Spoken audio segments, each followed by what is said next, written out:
they kind of adopted a principle that California has been doing for a while now, which is they're saying that if I sign up for some sort of subscription model online, a dollar trial that's going to go to $99 within a month, I have to make it as easy for the client to cancel as to sign up.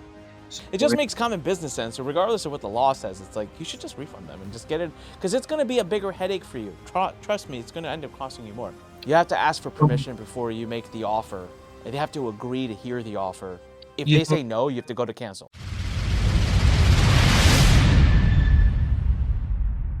All right, so big changes by the FTC if you do recurring sales. If you do subscriptions, you got to pay attention, okay? They've been talking about this for a while. I remember Greg has been on this podcast talking about, hey, there's some changes coming here, and they officially did it.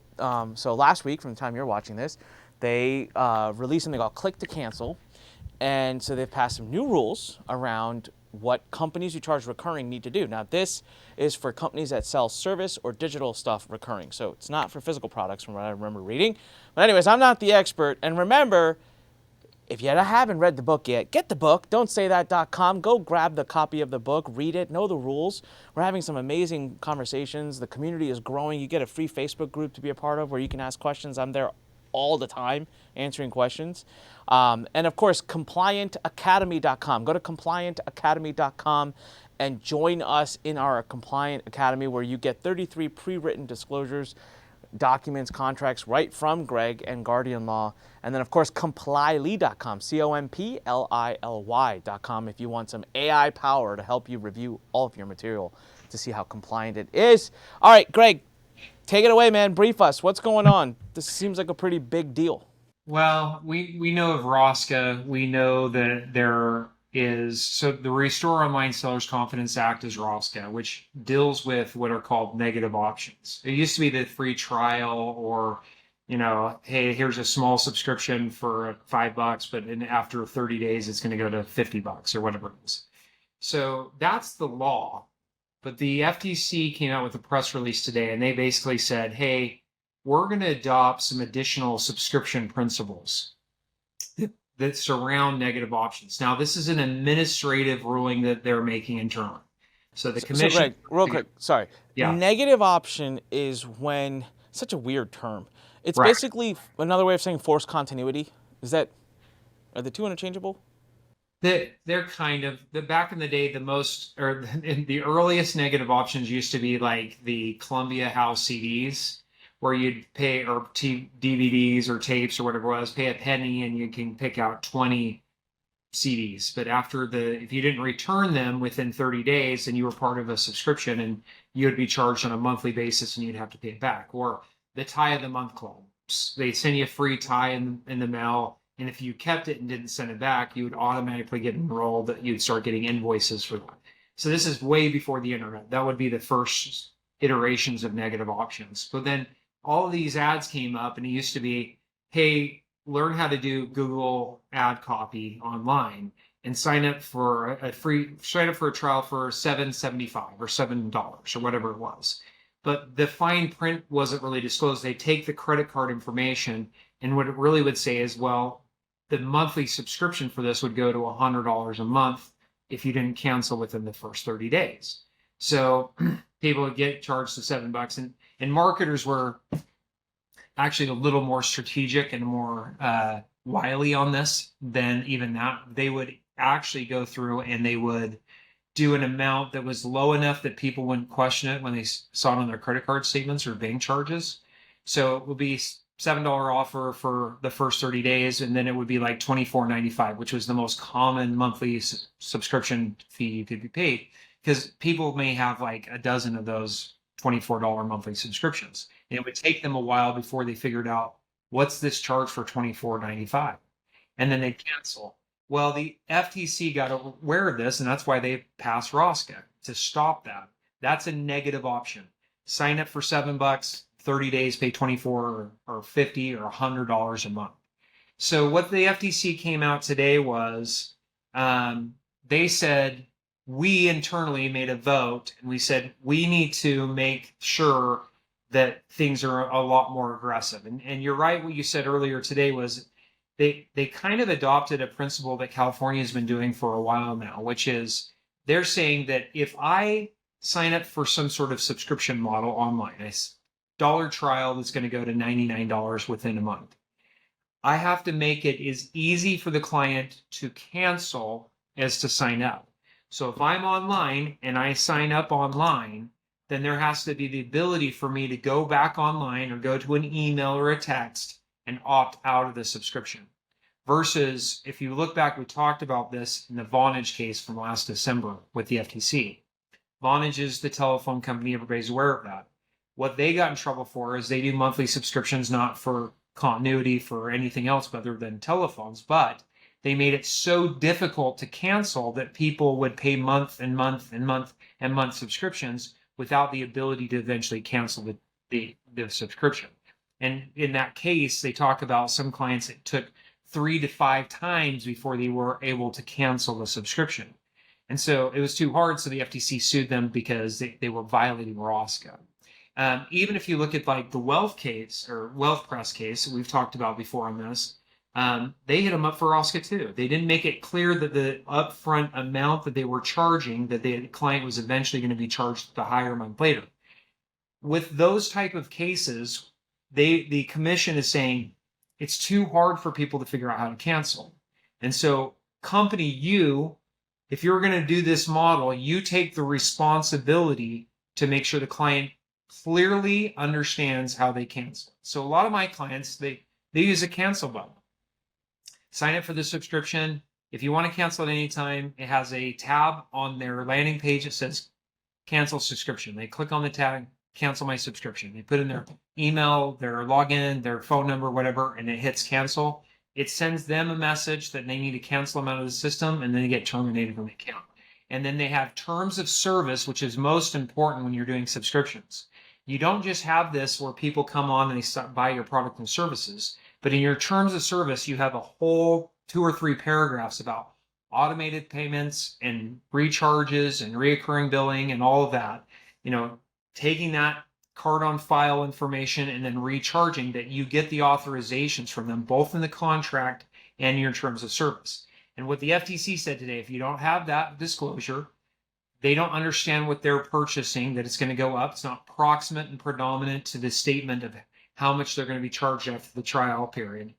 And you don't have an easy way to cancel, then they're going to come after you. That's basically what they said today. And so, I mean, you and I emailed back and forth. I had already seen it and sent it to several other clients to kind of say, hey, I'm not saying we're in violation of this. We just have to make sure that we've crossed our T's and dotted our I's on this because it's something they're looking at. And I guarantee on it that there's a case out there that they're looking at right now and they're going to bring based on this. Well, it's already in the works. We've talked about this, right? So the last time they did this, where they announced, remember they said, hey, TSR rules are going to extend to B2B. Right. And they just came out of the blue and said that. And we did a podcast episode about it. And I'm on the record saying, hey, they've got companies in mind that they're coming after real soon. And sure enough, we know of a couple, at least behind the scenes, that we think that they did. Even the recent study that they did on the MLM space. I mean, when they issued that report saying the average person who does MLM makes $83 a month or whatever, I was like, if I'm an MLM company right now, I'm shivering. You saw it. You and I talked about it. Who got rid of their direct sales portion of their business? Like, what was, I know Body.com? Body went to all of their distributors and said, we're getting out of the MLM space. Yeah. And a lot of people. Direct result of what the FTC said in that report. Yeah. Well, not just that, but they may have, I mean, there might be conversations behind the scene that may have already been, hit or something. Beachbody has been the role model for the FTC of doing proper disclosures for a long time. And my guess is they have such a good relationship with the company, they may have said, we're looking at the Direct Sellers Association and DSA stuff. We use them as an example for typicality. I'm like, shit, I can't have them getting hit. That's our example. They looked at that because we look at it as typicality not from their MLM side, but from like no, it's from the substantiation. Well, and they're not the only ones, you know that, right? Like there's a couple other companies that just left a few weeks ago got just chopped I'm this is saying, before. right. And by the way, this is before the FTC issued that report. So you know that they're talking to these companies There, because there's companies are deleting. there is rumblings out there.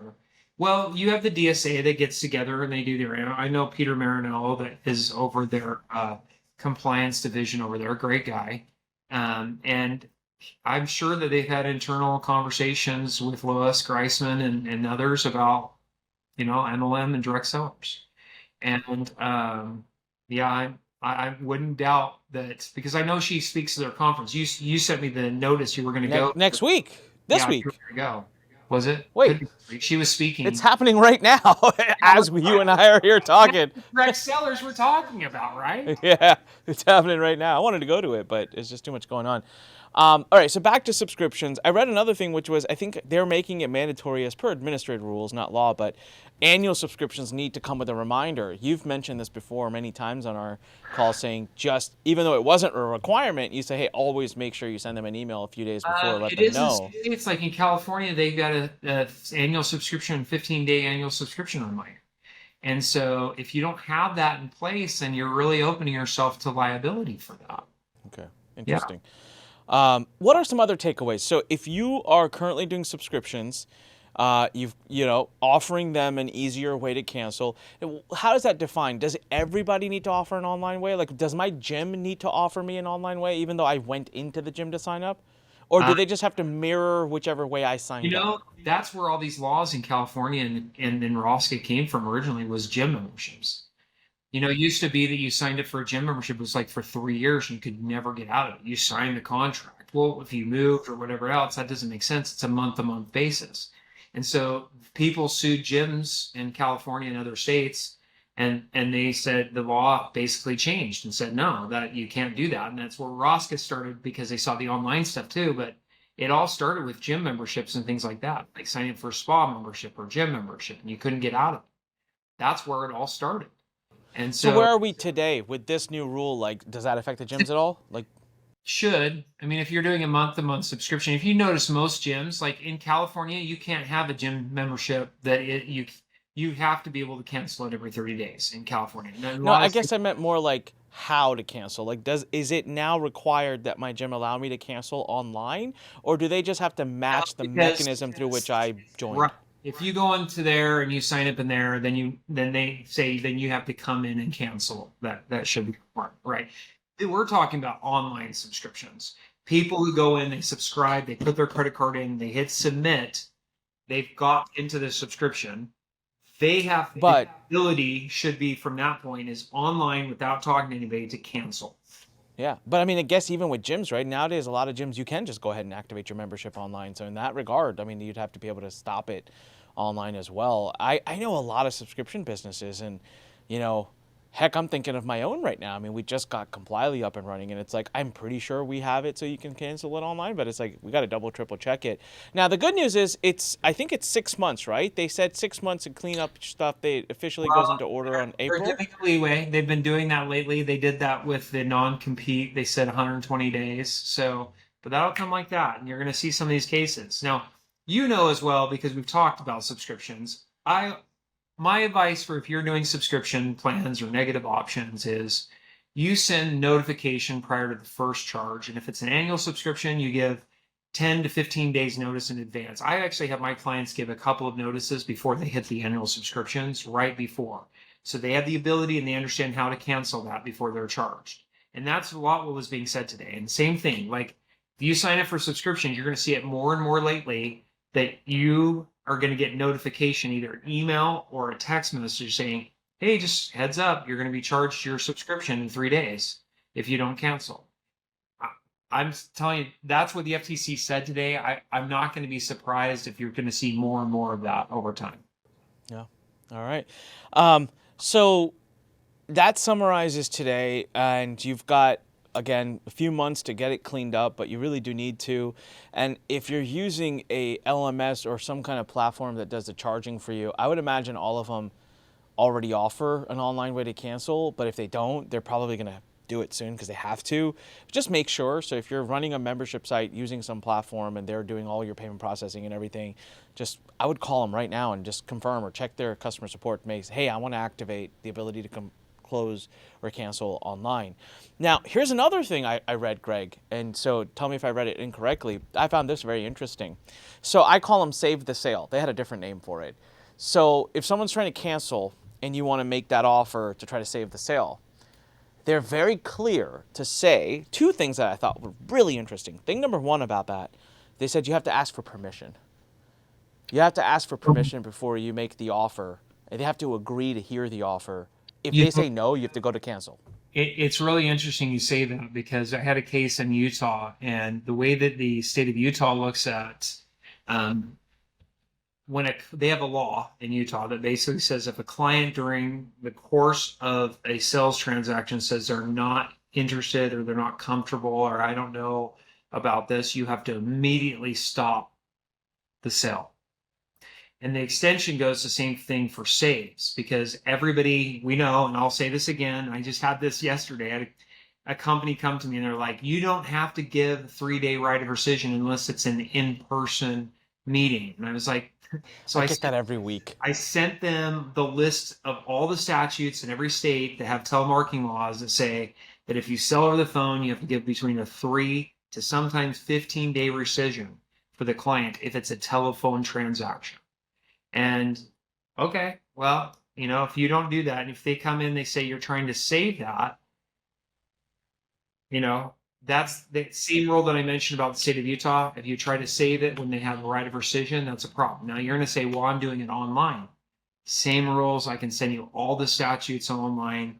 If it is not if it's in this knowledge industry, it's in this industry where people are paying you to access for you telling them how to make money doing something they don't do, or out there how to lose weight in something they don't know how to lose weight, or invest in the markets in a way they haven't invested in the markets. 3-day right of rescission on all e-commerce packages. I just would do it. If they're buying online to do that, I wouldn't make that mistake.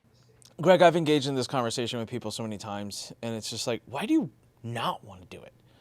I ask. I'm like, within 3 days, someone's changed their mind and they want their money back, and you're gonna shove a contract down their throat? How do you think that relationship's gonna go? Where do you think that's gonna go? Horribly. Yeah, it's just like it just makes common business sense. So regardless of what the law says, it's like you should just refund them and just get it, because it's going to be a bigger headache for you. Trust me, it's going to end up costing you more. All right, the second thing, Greg, that I read in this change with the click to cancel this was interesting. I found this to be weird, so I wanted to ask you why, and maybe I misread it, but if you do a save the sale, they want a record of it. You got to keep a record. Did you read that? Yeah. Yep. So what's with that? That's such a specific requirement. So not necessarily a record of everybody that canceled or everyone that attempted. It's like everybody that you made a save the sale offer to. It's this. It's they're probably getting a lot of feedback in cases from consumers or for business. I bet businesses are using this the most. Are like, we have a low refund rate. Look, we got low cancellations. We got low refund, low chargebacks, and then they dive into it, and then they start talking to consumers like, I tried to cancel and they saved me. They came back and said don't, and then once they saved me, I was outside of my period to cancel, and so I felt trapped. I tried to cancel, I couldn't. They manipulated me not to cancel, and then when I went back later, they're like, gotcha, can't do this. And so now the FTC is hearing that, and they're like, no, we're not going to go that route. We're not going to go that route. Got it. Okay, so very interesting. So everyone, new rules. Go read up on it. If you are conflicted or confused, guardianlaw.com to speak to yours truly, Greg, and get a lawyer to give you proper advice, because this show is not legal advice. But that's what we wanted to cover today. This was the hot thing. This is, literally from the day we're recording this came out the morning. So by the time you're watching this, it's been out now for a little less than a week. Right. But it's real. It applies to SaaS. It applies to any business that does recurring. But just to confirm, Greg, not companies that are delivering physical products. No, I've read that as no, well. they're So delivering- supplement companies, it doesn't apply to supplement companies. Not yet, but my guess is it will. I mean, Probably will. I my- didn't understand why they would exclude. What's the point of excluding a physical product company? well, I think eventually they're going to go after everybody. What about like physical newsletters? What if someone's selling a physical course and they ship you something every single month? Would that be like that technically wouldn't qualify right now? I think it'd be like a magazine subscription. You still have the ability to cancel, but it would be more like a magazine subscription. Okay, got it. All right, everybody, there you have it. Your homework assignment for the day. Don'tSayThat.com. Grab the book. There he goes. He's got one. All right, I've got a bunch. Grab it. Here, I'm holding it for you. Go get it. The podcast, binge listen to a bunch of our episodes. Tell other people about it. CompliantAcademy.com. CompliantAcademy.com to join our academy. It's growing. It's doing awesome. You get access to us all the time, and just it's really good. Go join us. And Complyly. Even if you're just curious, go check out. You get to scan up to 5,000 words for free and see your score, your C-score. So go to Complyly, COMPLILY.com, run something, and then you know what? Join us and pay us because you know what? We need to make some money from this too to keep things going. But yeah, support the cause. Love you guys. Greg, as always, thank you so much. We'll see you guys next week, same time, same place. As I always say, if you want to be a giant, go compliant. And when life pushes you, stand straight, smile, push it the heck back. We'll see you next time around. Bye.